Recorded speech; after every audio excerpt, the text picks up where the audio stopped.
এই জীবনে যতটুকু দুঃখ আমি পেয়েছি, সত্যি বলছি, তার এক বিন্দুও বহন করার শক্তি আমার ছিল না। কখনো চাইলেই কাঁদতে পারিনি, কখনো কারো কাঁধে মাথা রেখে বলতে পারিনি আমি ভালো নেই। তাই নিজের ভেতরেই সব জমিয়েছি, হাসি মুখের আড়ালে, নীরবতার গভীরে। মানুষ ভাবে আমি শক্ত, আমি নির্লিপ্ত, আমি সব পারি, অথচ জানে না ভেতরে ভেতরে আমি কতবার ভেঙেছি। একা রাতে বালিশ ভিজিয়েছি, চোখের জল দিয়ে গোপনে যুদ্ধ চালিয়ে গেছি। আমি নিজেকে এতবার জোড়া লাগিয়েছি যে এখন নিজের আসল রূপটাই ভুলে গেছি। কখনো ভেবেছি হয়তো এই দুঃখগুলো সামলে নিতে পারবো, হয়তো সময় ঠিক করে দেবে সবকিছু।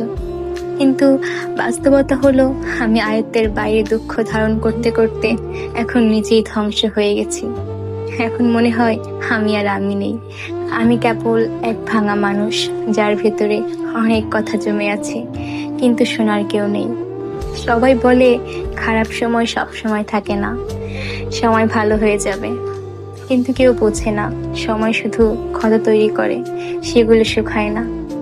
আমি এখন কেবল একটি নীরবতা, মুখে হাসি, চোখে অন্ধকার, আর মনে একরাশ দুঃখের বোঝা নিয়ে প্রতিদিন বেঁচে থাকার অভিনয় করে যাই।